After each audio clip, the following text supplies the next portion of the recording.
What is going on, everyone? Welcome back to this week's installment on The Lake Show, and I really appreciate you all making me a part of your day again. Guys, I am finally back on YouTube. I know it's been an eternity. I think my last post was either August or September of 2025, and, a lot has happened since fall of 2025. A lot has happened, especially over the sports world and the world in general, which is it's getting scary and crazier by the day, which we are living in.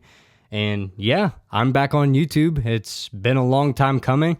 Honestly, guys, it's just been weighing on my mind lately that, I miss doing this, that I wanted to come back and start YouTube again. It's been an eternity since I've been on doing anything, posting anything. And realistically, life just got so busy. Started a new position at work. So here's a list of things that has happened since I started, since I took my long hiatus off of YouTube. I got engaged, so to the love of my life. We will be getting married next year. The Miami Hurricanes made a national championship. They didn't win it, but again, they made a national championship. They beat Notre Dame. They beat Ohio State. They beat Ole Miss. Indiana won a national championship. 5 years ago, that would have seemed like the most ludicrous take in probably history. Sam Darnold's a good quarterback. Who would have thought that after his stint with the Jets all those years ago where he was basically labeled a bust? Well, Sam Darnold has a Super Bowl ring. That's another thing that's absolutely insane to me. Yeah, there's just so many crazy things that have happened over these past couple months, basically over the past year.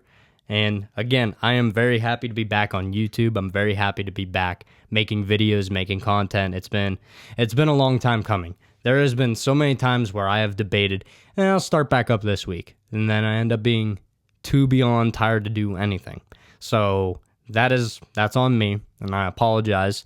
And we're sitting at about 214 subscribers right now on YouTube. I'm hoping to make a big jump here in 2026 as we move forward with this off season that we're in.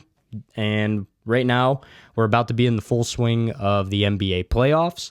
And I am currently recording this on Friday, April 17th. So you will be seeing this Tuesday morning, the upcoming Tuesday morning.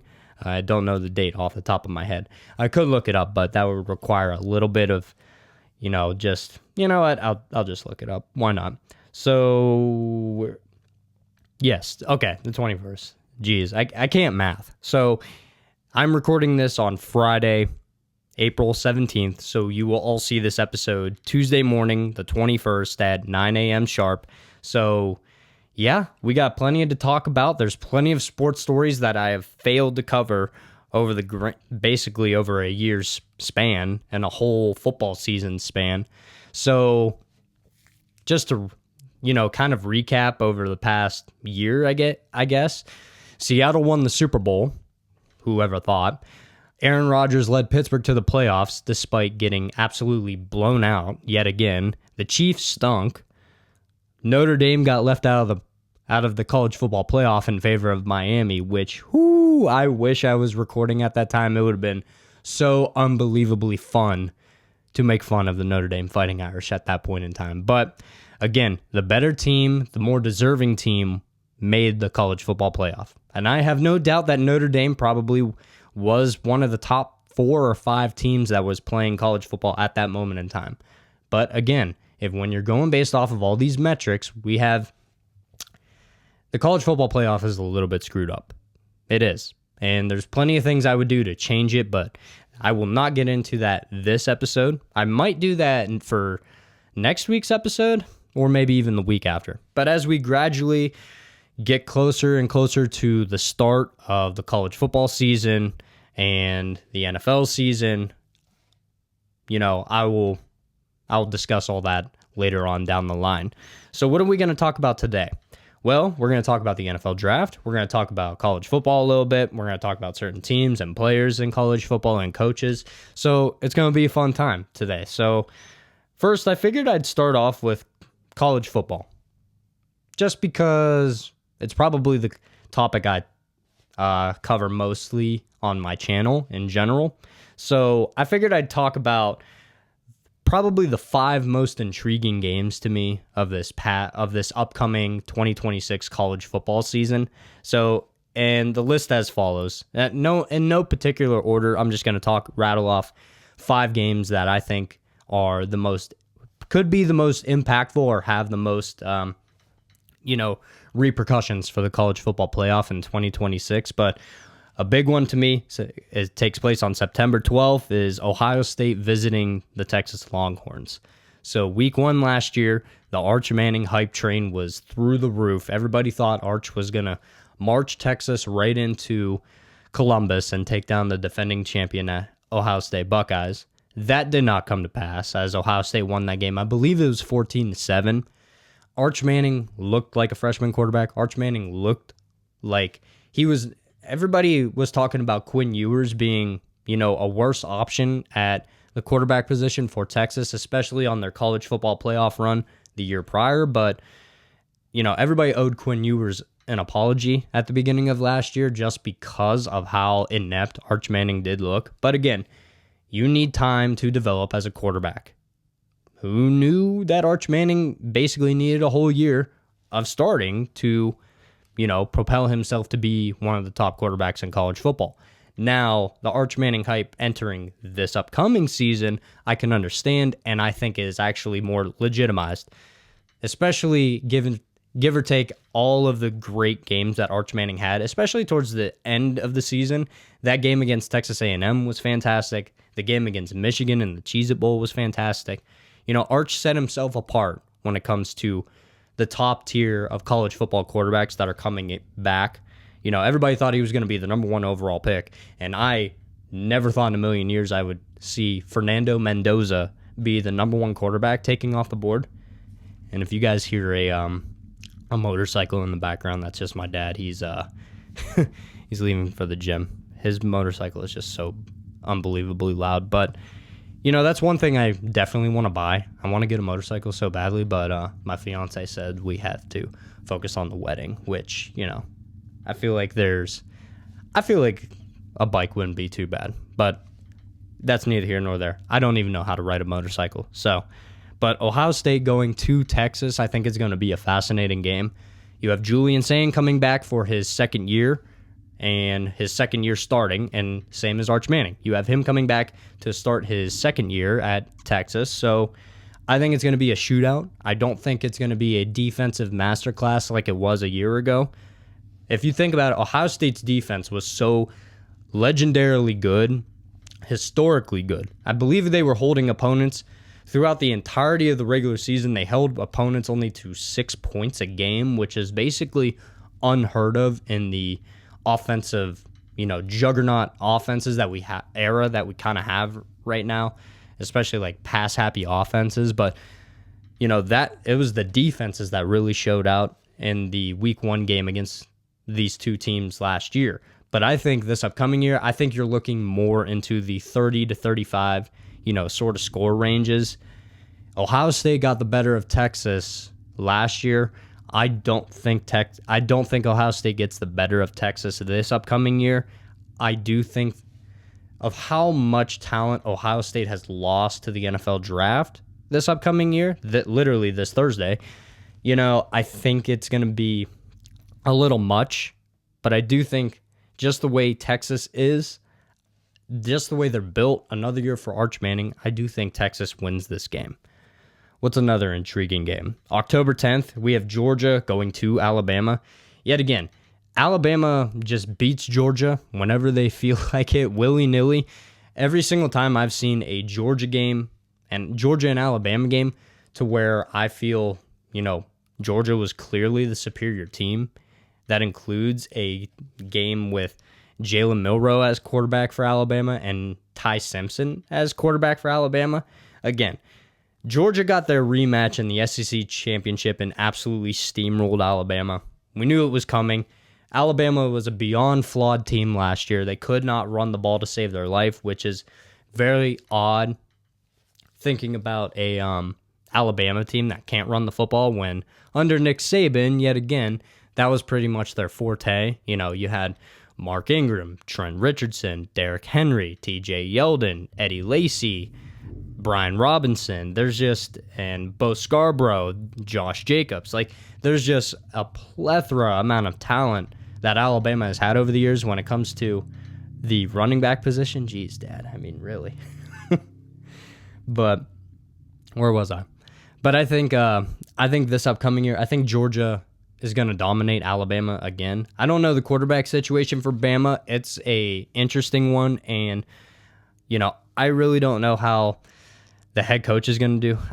I forget Alabama's head coach's name. It's actually kind of irritating me right now. I'm going to look that up. But when it comes to Alabama and Georgia, I do think that oh man, why can't I even think of? I don't know why I can't think of Alabama's head coach's name. It is... Jeez. The fact that I can't... See, this is how, out of touch I've been, is just because I have not taken the time to even, look up stuff anymore. Just bear with me.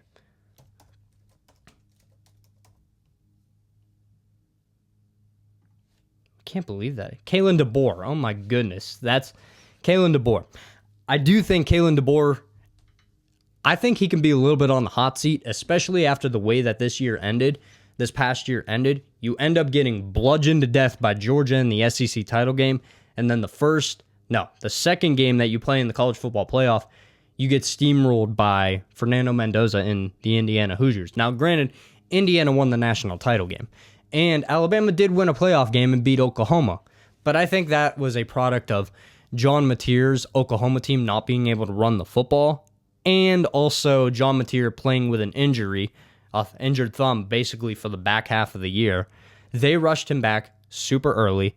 I think Oklahoma is going to be a formidable team going forward into 2026, and I think that they'll actually, could possibly find their way into the SEC championship. Possibly, a long shot. But Georgia at Alabama, that's another one. Let's see. Ohio State at Indiana, a rematch of the Big Ten championship. A lot of people wrote Ohio State as this is the greatest team to ever play football. This is one of the greatest Ohio State teams ever, which historically, in historical context, it kind of was one of Ohio State's greatest teams ever. But running into the phenomenal coaching of Curt Cignetti at Indiana. Again, I think Curt Cignetti is people have said he's the next Nick Saban. I'm telling you right now, Curt Cignetti is not going to be the next Nick Saban. I think that Indiana pulls back a little bit this year.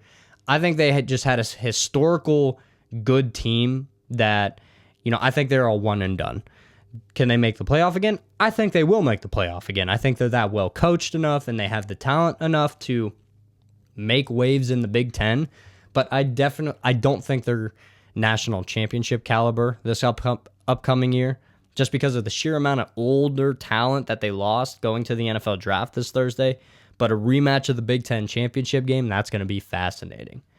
Now, these are the two most intriguing games to me of the 2026 season. That's November 7th. We have Miami traveling to South Bend, Indiana to play Notre Dame. This was the hottest topic the last 4 games, the last month of the college football season. This was the hottest topic. Who should get in the college football playoff? Should it be Notre Dame? Should it be Miami? That was probably the most talked about subject when it comes to college football at that point in time. Does Miami deserve it because they beat Notre Dame, or does Notre Dame deserve it because they're ranked ahead of Miami and were for the entirety of basically the rest of the season until the last week where they flip-flopped them? Again, people were, as much as I'm a Miami homer and as much as I am a Miami fan, as all my subscribers know and as everybody who knows me knows, I'm a Miami fan. You can't seriously tell me why. Even a lot of people were clamoring for Miami to be in. You can't have football games matter. They're not going to matter if you don't, hold the winner and loser accountable for what they did on the football field. Miami won the football game at the beginning of the season. They won in week 1 last year. They won in week 1. That automatically should have carried them into the college football playoff. But again, Notre Dame was on a heater. But if you're comparing Miami's 10-2 and Notre Dame's 10-2, well, it's natural. Miami beat Notre Dame, so Miami goes in. And Miami ended up making a historical national title run. Honestly, Mario Cristobal deserves all the credit in the world because of everything that man has faced when it comes to scrutiny from myself and a bunch of other people. I've been on this channel talking about how much he choked away the opportunity Miami had with Cam Ward. Now, granted, their defense couldn't stop a nosebleed that year, but that team should have made the college football playoff. And Mario Cristobal, well, with I think a less talented quarterback easily, but a more talented team, he did what we all expected him to do. Still haven't won the ACC. I think Miami needs to win the ACC this year, but we'll talk about the odds about conference champions and conferences in general. We'll talk about that. But again, the who should have been in the college football playoff, I think Miami and Notre Dame easily so intriguing. And I really think that I don't think this one will hold as much weight because I think Miami and Notre Dame will both make the college football playoff this year. But it's definitely going to be one of the biggest games of the entirety of the year. Now, the most intriguing game is September 19th when LSU travels to Ole Miss. Now, everybody knows the story of Lane Kiffin leaving Ole Miss high and dry in the midst of making a college football playoff appearance and a college football playoff run, I might add. I think it's just going to be hectic. I think this is going to be... I think LSU... Lane Kiffin, he's a good coach. But, again, how much do you really trust Lane Kiffin? I don't really trust Lane Kiffin. I think Ole Miss actually wins this game. I think the way Lane Kiffin left that program, the way Lane Kiffin left the players and the alumni, the fan base, the administration, everything, the way Lane Kiffin left, I don't think there's a chance that Ole Miss is going to throw everything they have at this game. I think this is a game where Trinidad Chambliss, which he is able to come back and he is able to play. The transfer portal is a whole other mess that we'll talk about in later weeks when it comes to, guys like Lane Kiffin and the way he left and Darian Mensah and all that nonsense that happened that people say is nonsense, but whatever. I think LSU at Ole Miss is easily the most intriguing game just based off Lane Kiffin left a college football playoff team. He left the best team in Ole Miss's history. He left that team to go coach at LSU. But those are my 5 top intriguing games of this upcoming NFL season. So, with that being said, let's transition through college football, and we're going to take a look at the conference championship odds. Sorry, guys, it's absolutely scorching in this room right now. I got to get an AC for this room. But we're going to talk about the outlook for the conference championships in college football for this upcoming year. So I'm just going to break it down. I'll give you my favorites to win. I'll give you my dark horse that can possibly win it. So we'll start with the ACC. Now, these odds are current on Friday, February 17th at 1:47 p.m. right now. All these odds are on Fanduel. Please gamble responsibly if you do gamble. Please be responsible with that. But right now, the odds have it as the Miami odds-on favorite to win the conference in 2026 at -140. The next closest is SMU at +700. So I do think Miami wins the ACC this year. If it weren't for the tie-breaking rules that the ACC had in place, and here's what people don't get. The ACC is the true reason Notre Dame was left out of the college football playoff. The ACC, if Miami had made the ACC championship, finishing second in the ACC, but based off these stupid tie-breaking rules, didn't make the game at all, well, that forces a second group of 5 team in, which I think we should abolish that in general. No group of 5 teams should be in the college football playoff. 1, I'm okay. I can stomach. 2, absolutely not. Based off of the crappy games that we got, Ole Miss pile driving Tulane And I think it was, Oregon pile driving James Madison, which, good for those schools, but that's not what we sign up for when it comes to this playoff. So Miami, odds-on favorite to win it. The ACC, they were the reasons that Notre Dame didn't make the playoff last year. But looking ahead, ACC champion, I'm claiming it to be Miami. I believe it'll be Miami. The one team I can possibly see, a dark horse candidate I can see possibly making a run, I think would either be Clemson, because, history tells me that Dabo Swinney teams are always in the mix for the ACC, regardless, even though that's another subject for another day, Dabo Swinney and Clemson. But I do think Pittsburgh is another dark horse candidate. Now, people, I'm not saying that they will make the ACC title game. I'm saying a dark horse possibility, outsider's chance to win it all. I do think Pittsburgh is in that mix because of their fantastic young quarterback, Mason Heinschel. I think he's phenomenal. I think he's going to be one of the best in college football these next coming years. That is, if nobody with NIL money decides to poach him. But I definitely think Miami wins the ACC in 2026, and I think a dark horse candidate, you can either flip-flop Clemson or Pitt. So now we have the Big Ten Conference. Right now, we have Ohio State that's favored at plus 190, followed by Indiana at plus 260, Oregon plus 290, and then the big drop-off at plus 1,300 for Michigan, plus 1,400 for USC, and plus 2,200 for Penn State. Again, I will post all of these odds. All the odds are right here, so you can see them. But I think it's Ohio State's league still. I think Indiana had a one-off season. I think they're still going to be a good team. It might even be a rematch with Ohio State and Indiana in the Big Ten title game this upcoming year, but I think Indiana had a one-off season. I don't think they'll win the Big Ten again. But I do think it's going to fall down between Ohio State and Oregon.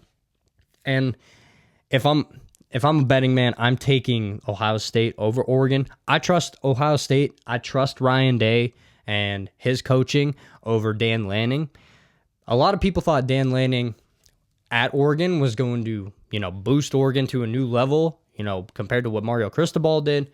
But, if we think about it, what has Dan Lanning, he's a fantastic coach, but there are aspects that you have to take into consideration. Every single time this man has made the college football playoff, he has exited earlier than we thought, and he got blown out. The first year, Oregon beat Ohio State and won the Big Ten in their first year in the Big Ten. But then what happened when Ohio State got their hands on them again? They absolutely beat the brakes off of them. Horrible. On their way to a national championship win. And then this past year, Oregon and Indiana. Indiana had their number early in the season, but it was a competitive game. Oregon in the playoff absolutely shrunk, and Indiana scorched them. So I don't really trust Oregon in that aspect. Oregon's still viable. They will definitely probably be in the college football playoff, but I would take the Ohio State Buckeyes in 2026 to win the Big Ten. All right, let's move on to the Big 12. We have Texas Tech, who's the odds-on favorite at minus 140 to win the conference championship in the Big 12, and then followed by plus 700 BYU, plus 900 for Utah, plus 1,700 for Kansas State, and so on. So when it comes to the conference champions in the Big 12, I think it's going to be a rematch of last year, Texas Tech and BYU. Bear Bachmeier comes back for BYU, and I think, he has a phenomenal season. And, the Achilles heel for Texas Tech last year, they had a great season, and they got NIL money to burn. Brendan Sorsby is a definitive upgrade over Bear Morton from last year. I thought Morton was more of a gunslinger, which he was, but he threw way too many picks, threw way too many interceptions, turnover machine.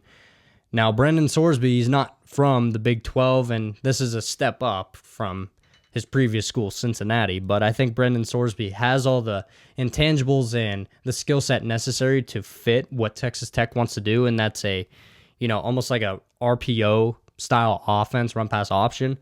But Brendan Sorsby is also a great runner, so I would definitely take Texas Tech. I would take them to win the Big 12, but I would not be surprised one bit if BYU would. So, back to real quick, Big Ten. A dark horse candidate I can see winning the Big Ten would probably be Oregon or USC. But Big 12, an out-of-pocket team I would say I'd probably say Utah or BYU. I don't think there's really a dark horse candidate you can choose in the Big 12. I don't trust Houston or TCU as much as I would trust BYU or Texas Tech. But if I had to choose any other team that probably win it, it's probably BYU. All right, now we're going to go over the SEC. We're only going to do the Power 4 conferences, but the SEC, the odds favorite right now is at Texas at plus 310, followed by Georgia plus 330, followed by Texas A&M plus 750, followed by LSU plus 800, Alabama plus 900, Ole Miss plus 950. So part of me wants to say, the SEC is just like the Wheel of Fortune. You never know what you're going to get when it comes to this. Just spin the wheel, and it wouldn't shock me if they won it, except Texas A&M. I don't trust them at all.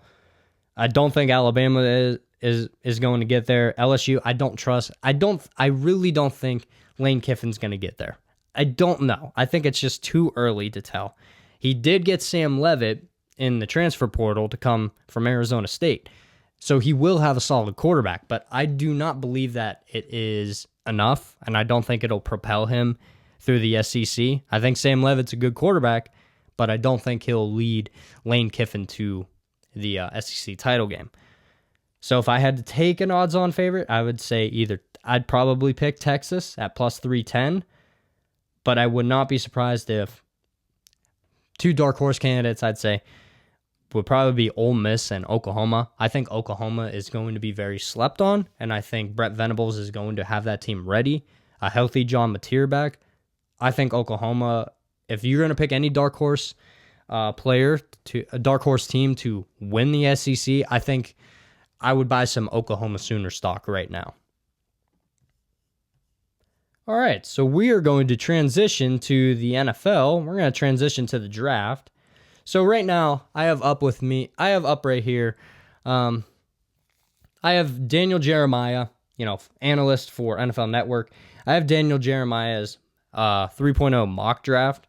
So I figured we'd just go through it to finish off the episode. We'll talk about the NFL draft, which starts this Thursday in 2 days. So it's going to be a fun night. I swear, if Pittsburgh trades out of the first round, I got to work at 4 a.m. the next day. If Pittsburgh trades out of the first round, when I stay up all night to see it, I'm actually going to lose my mind. Excuse me. But I figured right now, let's talk about the NFL draft. I'll talk a little bit about some players that I like, some players that I think will be a steal, some players that might be a little bit overrated. So this isn't going to be a popular opinion, but I think Fernando Mendoza might be a little bit overrated and overvalued. A lot of people were talking crap on last year's quarterback draft when, it was Cam Ward, Jackson Dart, Shadur Sanders, Dylan Gabriel, and Tyler Shuck, and that's about it. And people are raving over this draft class, especially over Mendoza, who I think is a good quarterback. I think he can be a franchise quarterback, but I don't know if I necessarily trust him too much. He's a tough kid. He's got the build for it, but I think when you're comparing quarterbacks from years past, there's no Heisman Trophy winner that looks like Fernando Mendoza. To me, I think Fernando's a little bit overhyped.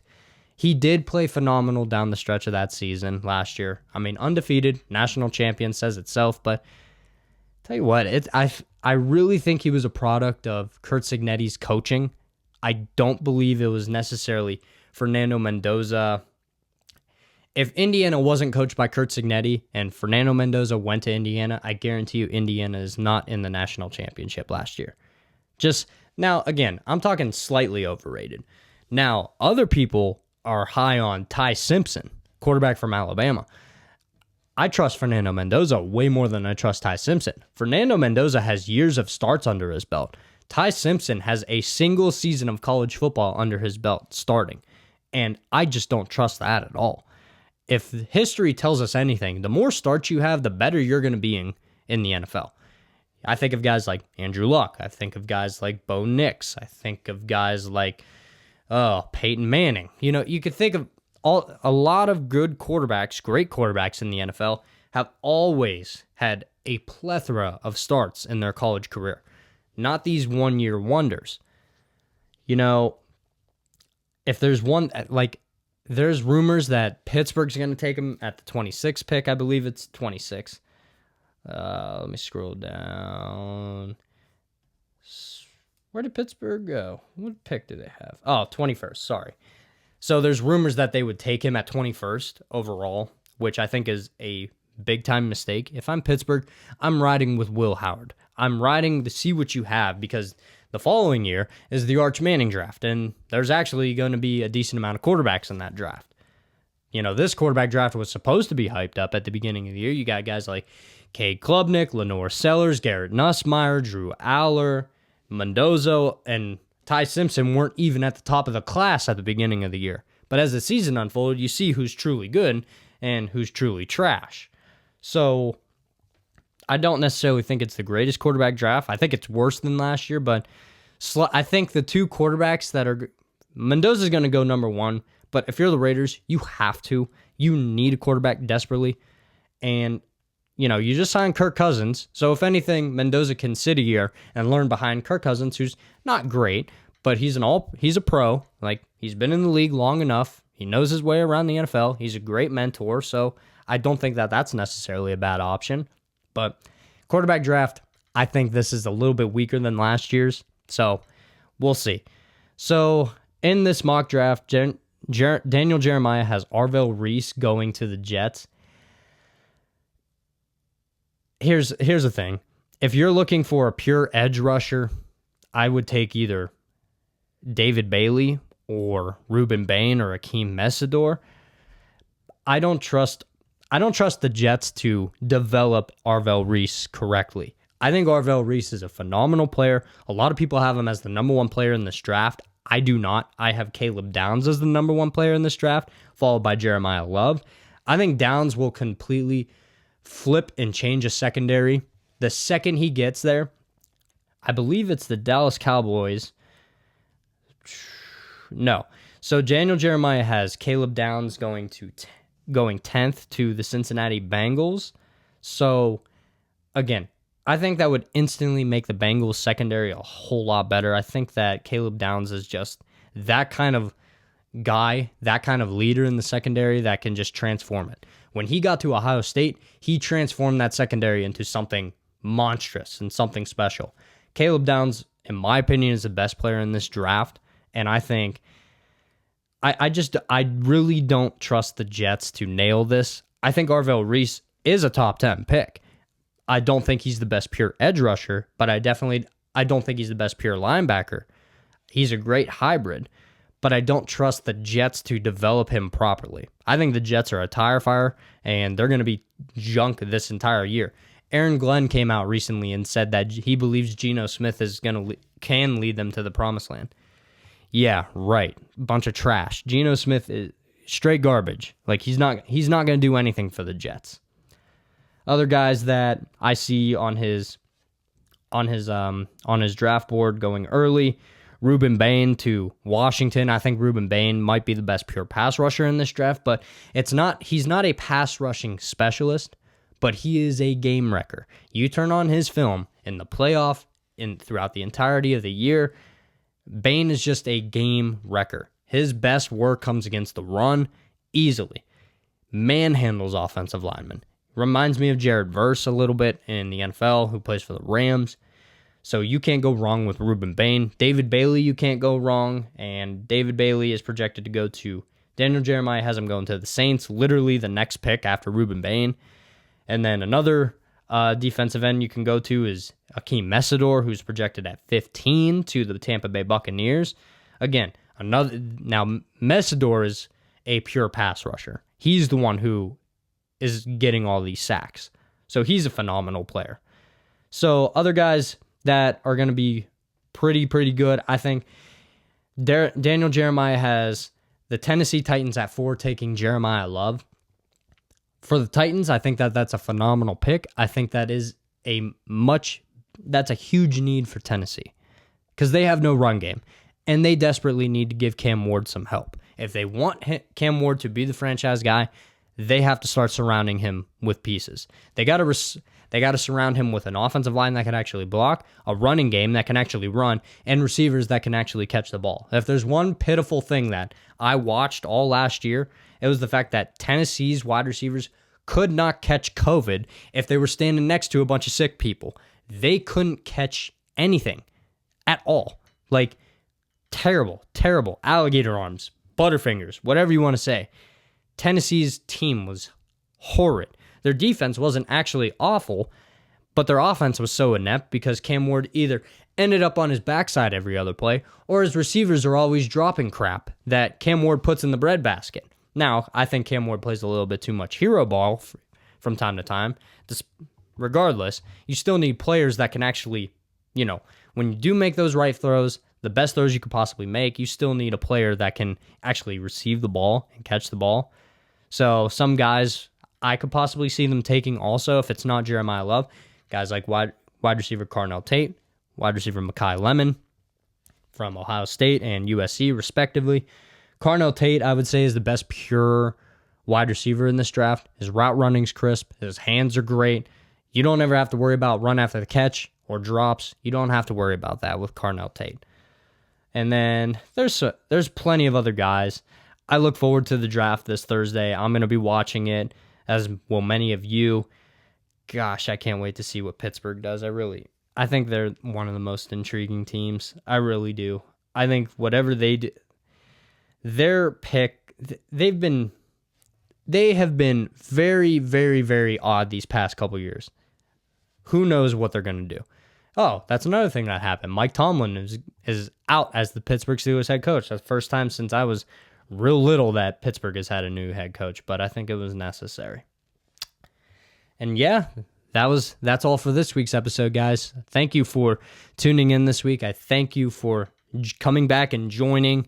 I look forward to, doing this weekly again. It's a lot of fun. And again, I give all praise and all glory to my Lord and Savior, Jesus Christ, who, he always takes care of me on a day-to-day basis. He's the sole reason I'm here. He's the sole reason I have all these great things in my life, and he's renewed me in so many different ways to be a better man. And, I'm excited where this 2026 offseason and into the season takes us. And that's going to wrap it up this week on the Lake Show, everyone. I appreciate you guys more than you all know.